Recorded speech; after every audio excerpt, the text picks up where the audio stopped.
Sir ఇది pastor Praveen పగడాల.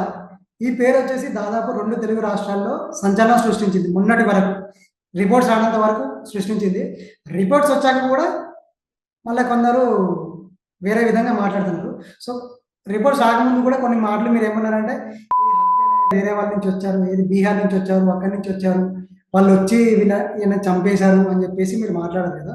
So ఇప్పుడు తీరా చూస్తే రిపోర్ట్స్ వచ్చేసి ఆయన యాక్సిడెంట్లో చనిపోయాడు అని చెప్పేసి మాట్లాడారు. సో దాని గురించి ఏమంటారు సార్ మీరు? అంటే ఐజీని ఏమంటారు, ఇన్ఫ్లుయెన్స్ చేయబడ్డారు. ఓకే నేను గతంలో చెప్పినట్టుగా ఢిల్లీ నుంచి ఇన్ఫ్లుయెన్స్ ఉన్నది. ఓకే సో వీళ్ళకి ఏంటంటే ఈ సోకాల్ ఈ కరుణాకర్ సుగుణ ఇట్లాంటి వాళ్ళకి ఏంటంటే శివశక్తి లేకపోతే ఇంకోరికి నువ్వు యేసు ప్రభు గొప్పోడు అల్లా గొప్పోడు అని చెప్పుకో బాధ లేదు, రాముణ్ణి ఏమనంటే తట్టుకోలేరు. ఓకే సో కాబట్టి అది పగ పెట్టుకొని అది కత్తి మహేష్ గారిని కానీ అట్లనే ఇప్పుడు ఈ బ్రదర్ని కానీ హత్య చేయడం జరిగింది. ఆ హత్య నుంచి తప్పించుకోవడానికి అది యాక్సిడెంట్ అని క్రియేట్ చేస్తున్నారు. సో ఐజీ దేవుడు కాదు, ఐజీ చెప్పింది వేదం కాదు, ఐజీ ఒక జీతగాడు, ఒక నిమిత్త మాత్రుడు. ఆ పైన వాళ్ళు ఏం చెప్తే అది చేయకపోతే ఆ ఐజీని ట్రాన్స్ఫర్ అన్న చేస్తారు, లేకపోతే సస్పెండ్ అన్న చేస్తారు. సో కాబట్టి ఇప్పుడు ఎగ్జాంపుల్ చెప్తా. ప్రత్యూషది ఇన్సిడెంట్ ఇప్పటి వరకు 25-30 ఏళ్ళు అయింది. ఇప్పటి వరకు విచారణ ఎందుకు రాదు? దోషులకు శిక్షలు ఎందుకు పడాయి? పార్లమెంట్ మీద దాడి జరిగింది, పొగ బాంబు పెట్టారు, ఇప్పటి వరకు విచారణ ఎందుకు జరగదు? దోషులకు శిక్షలు ఎందుకు పడాయి? సో గోద్రా సంఘటనలో హిరేన్ పాండ్యా అనే హోమ్ మినిస్టర్ చంపినరు, ఇప్పటి వరకు విచారణ ఎందుకు జరగదు? దోషులకు శిక్షలు ఎందుకు పడాయి? దేశంలోకి 200 కేజీల ఆర్డీఎక్స్ ఎందుకు వచ్చింది? పుల్వామా దాడి, ఇప్పటి వరకు విచారణ ఎందుకు జరగదు? దోషులకు శిక్షలు పడాయి, ఎందుకు పడాయి? సో అంటే ఇక్కడ చట్టాన్ని హై ప్రొఫైల్ వాళ్ళు ఉంటేనేమో ఆ చట్టం వాళ్ళకి చుట్టం అవుతుంది, కింది స్థాయిలో ఉంటేనేమో అది విచారణ కూడా లేకుండా ఎన్కౌంటర్లు అవుతాయి. దిశ ఇన్సిడెంట్ కావచ్చు, ఇంకోటి కావచ్చు. సరే, ఇప్పుడు మీరు ఏమన్నారంటే కత్తి మహేష్ గారికి కూడా ఈ విధంగా చేశారనేసి మీరు అన్నారు కదా. సో కత్తి మహేష్ గారిని వీళ్ళు ఆయన చనిపోయారా? ఆరోగ్యం ఎప్పుడు కానీ ఏది కోల్డ్ మర్డర్ బ్లడెడ్ మర్డర్ చేస్తే అది దొరికిపోతారు. ఇది మన వామన్ రావు దంపతులు దొరికిపోయారు. కానీ అట్లా అన్ని ఆధారాలు ఉంటే కేసు విచారణకు రావు. ఇప్పుడు వామన్ రావు దంపతులది ఇద్దరు లాయర్లది కేసు విచారణకు వస్తే దోషుల శిక్షలు పడతాయి కదా, మరి ఎందుకు కేసు విచారణకు రాదు?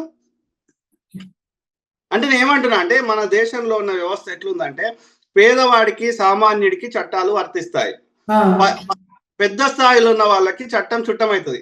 అన్ని ఆధారాలు ఉంటేనేమో కేసు విచారణకు రాదు, లేకపోతేనేమో ఆధారాలు తారుమారు చేయబడతాయి. సో అది ఆ విధంగా ఆ పైన సిస్టమ్స్ అన్నిటిని ఇన్ఫ్లుయెన్స్ చేయగలుగుతుంది రాజకీయ నాయకులు అండ చూసుకొని.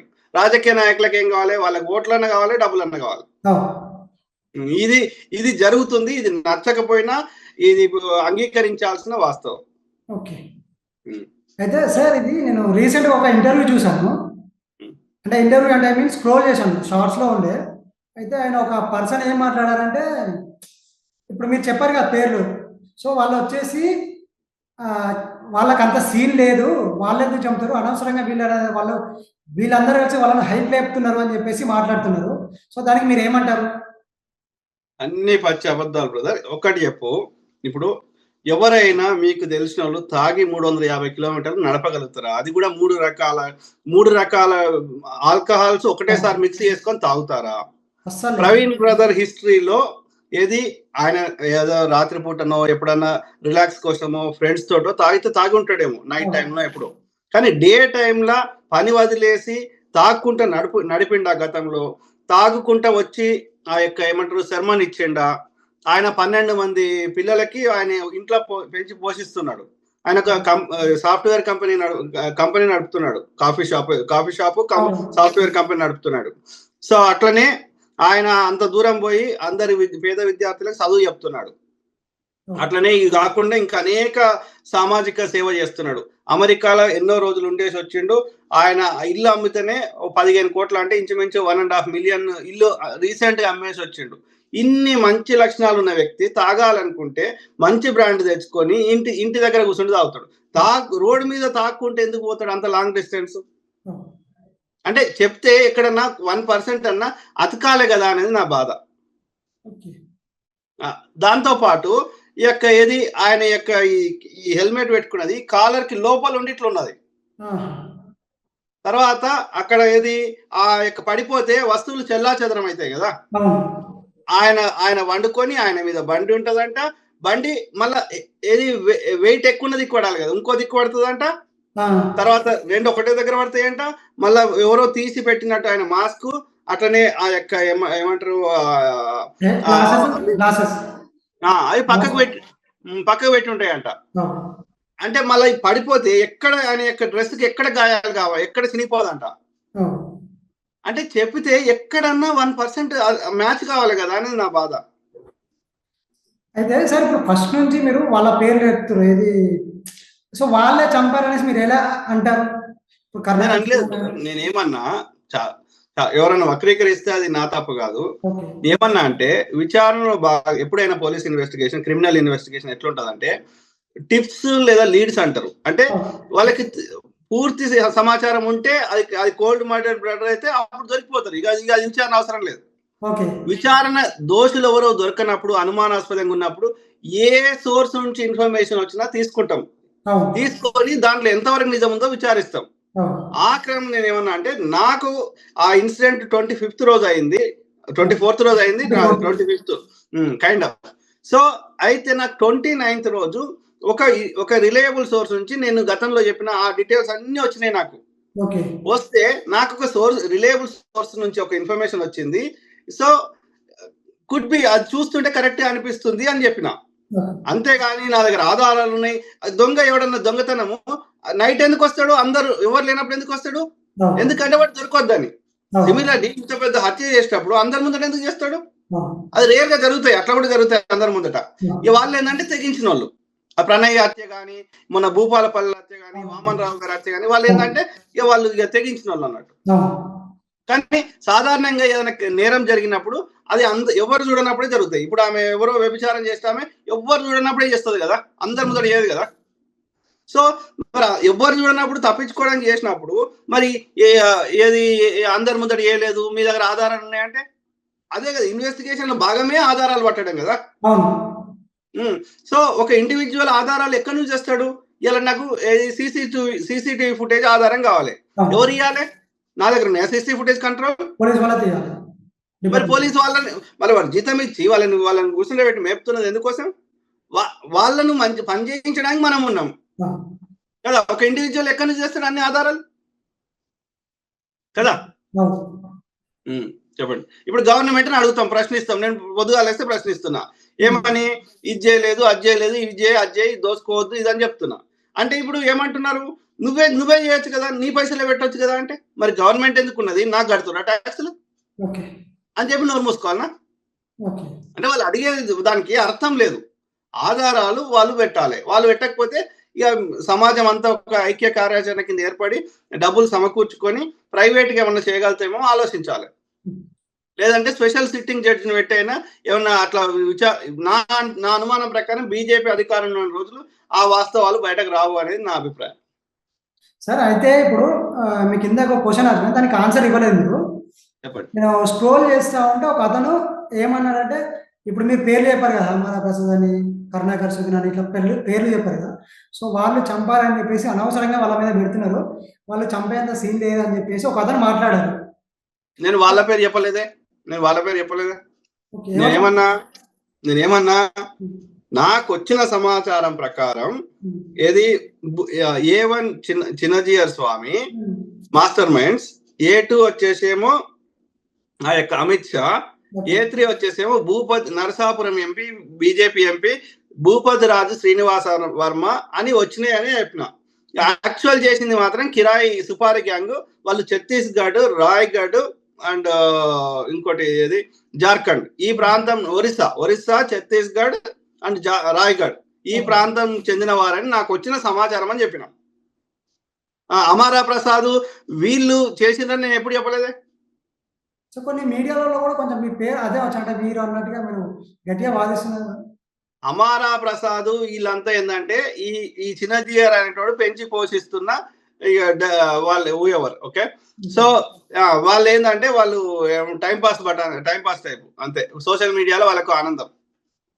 ఇప్పుడు ప్రవీణ్ గారిని చంపాల్సిన అవసరం వాళ్ళకి ఏముంది సార్? చాలా ఫ్యాక్టర్స్ ఉన్నాయి. ఒకటి ఏంది అంటే ఈ యొక్క పార్లమెంట్ ఓపెనింగ్ ఎవరు వచ్చిండ్రు, ఎవరు వచ్చిండ్రు చెప్పు? వేరే మతస్థులు రాలేదే. ఇస్లాం సంబంధించిన వాళ్ళు రాలేదు, బుద్ధిజం సంబంధించిన వాళ్ళు రాలేదు, జైనిజం రాలేదు, క్రిస్టియానిటీ వాళ్ళు రాలేదు. ఎవరు వచ్చారు? అంతా బ్రాహ్మణులే వచ్చారు. యాదవులు రాలేదు, గౌడ్లు రాలేదు, పద్మశాలీలు రాలేదు, ముదిరాజులు రాలేదు. ఎవరు వచ్చిండ్రు? ఉత్తర భారతదేశానికి చెందిన ఆర్య బ్రాహ్మణులు, కాషాయం వేసుకొని బొర్రలు వేసుకొని ఆ యొక్క ఆర్య బ్రాహ్మణులు వచ్చారు. అంటే ఈ దేశంలో ట్యాక్సీలు కడుతుంది, దేశానికి ప్రాతినిధ్యం వహిస్తుంది కేవలం ఆర్య బ్రాహ్మణుల. ఆ పార్లమెంట్ కట్టడానికి కావాల్సిన డబ్బులు కానీ, ఆ పార్లమెంట్ కూర్చున్న పార్లమెంట్ సభ్యులు కానీ కేవలం ఆర్య బ్రాహ్మణులైనా వాళ్ళ జనాభా ఎంత, వాళ్ళ పర్సంటేజ్ ఎంత అంటే that is a symbolic representation of ఏది ఈ దేశంలో నిర్ణయం చేసే వాళ్ళు ఆ 1% కూడా లేని ఆర్య బ్రాహ్మణులే అనేది మనకు క్లియర్ గా ఇండికేషన్ గా ఇస్తున్నారు, సింబాలిక్ గా. కాబట్టి వాళ్ళు నిర్ణయిస్తున్నారు ఈ దేశం ఎలా ఉండాలనేది. వాళ్ళు ఏమంటారు? హిందుత్వ దేశం చేస్తాము మేము అంటారు. అంటే నేను గతంలో చాలా సార్లు మాట్లాడినా, ఏది 84% హిందువులు ఉన్న దేశం హిందుత్వ దేశం కాకపోతే ఏమైతుంది అంటే ఏమంటారు? హిందుత్వ దేశం కావాలి, భారత్ మాతాకి జై, అఖండ భారత్ అంటారు. ఇంకా ఆడ అఖండ భారత్ ఏడికలు తెస్తావు? పాకిస్తాన్ అన్ని కలిపి అఖండ భారత్ అంటారు. అది ఖండాలు అయిపోయినాక ఇంకా ఏడికలతో పాకిస్తాన్ తీసుకొస్తావా?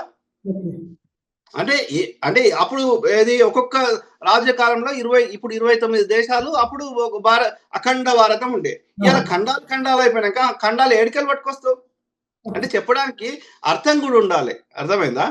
సో అట్లా వీళ్ళు ప్రజల్ని ఏమారుస్తున్నారు అంటే ప్రజల్ని ఫూల్స్ చేస్తున్నారు. అయితే నేను ఏం చెప్తున్నా ఇక్కడ అంటే ఈ భారతదేశాన్ని హిందుత్వ రాజ్యం చేయాలంటున్నారు. 84% ఉన్నా ఇది హిందుత్వ రాజ్యం కాదంటారు. అంటే దాని అర్థమైంది అంటే 100% ఇది హిందుత్వ రాజ్యం కావాలి అంటే ఏం చేయాలి? ముస్లింస్, క్రిస్టియన్లు, బుద్ధిస్టులు, జైనులు అయితే వీళ్ళు ఈ సనాతన అధర్మాన్ని ఆచరించాలి. లేదంటే అంటే రీకన్వర్ట్ కావాలి, లేదు అంటే చచ్చిపోవాలి, లేదంటే దేశం విడిచి వెళ్ళిపోవాలి. అంతే కదా. ఇప్పుడు 84% ఉంటే మెజారిటీ ఎవరుంటే వాళ్ళని అనాలి ఐడియల్ గా. కానీ అనకుండా ఏమంటున్నారు? ఇది హిందుత్వ రాజ్యం కాదు, మా గోల్ హిందుత్వ రాజ్యం కావాలంటున్నారు. సో అంటే ఏమర్థం? అన్య మతస్థులు లేకుండా చేయాలి. అది ఒక కుట్ర.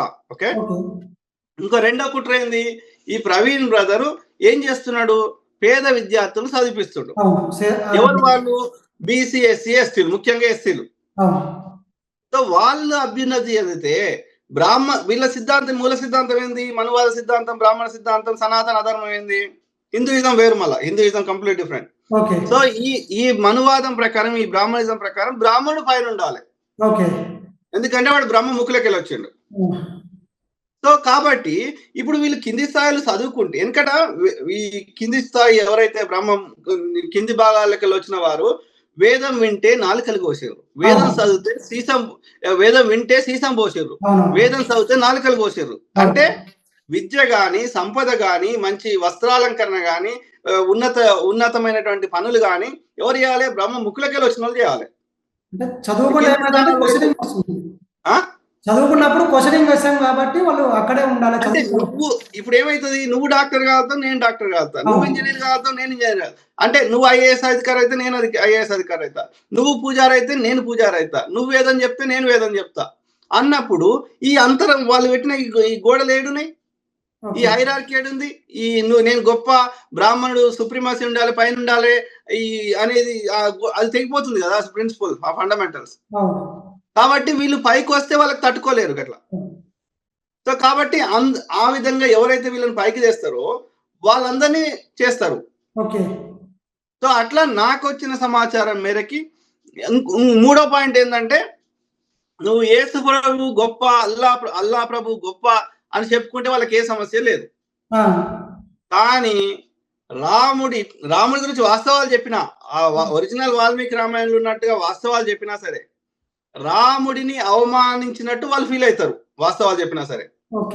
నువ్వు యేసు ప్రభు గొప్పోడు అని చెప్పుకో వాళ్ళకి సమస్య లేదు. రాముణ్యం అని అంటే బతకనియరు. ఎందుకంటే వాళ్ళ రాజకీయ అస్తిత్వం రాముడి మీదనే ఉంది. వాళ్ళు రాముడి పేరు చెప్తే వాళ్ళకి ఓట్లు పడతాయి. రాముడి పేరు చెప్తేనే వాళ్ళ బతుకు జరుగుంది. ఓకే. అట్లాంటిది నువ్వు రాముడిని అవమానిస్తే వాళ్ళ బతుకు తెరువు మీద కొడుతున్నావు. ఎన్నికలు అధికారము అన్ని రాముడి మీదనే కదా వాళ్ళు చేస్తుంది రాజకీయం.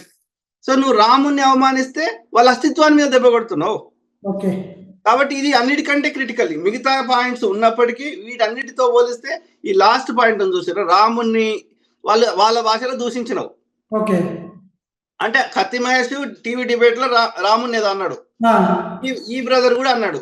ఓకే, వీళ్ళు ఏంటంటే అపాలజిస్టులు అంటారు, వీళ్ళు పాస్టర్లు కాదు. అపాలజిస్ట్ అంటే ఏంటంటే ఒక ఏమంటారు డిబేట్ టైప్, సైంటిఫిక్ టెంపర్, ఒక వాస్తవాన్ని అందరికి అర్థమయ్యేటట్టు చెప్తారు. అయినప్పటికీ అది లోపం ఉన్నా సరే మా రాముడు మాకు దేవుడు కాబట్టి ఆయన లోపాలు ఎంచకూడదు.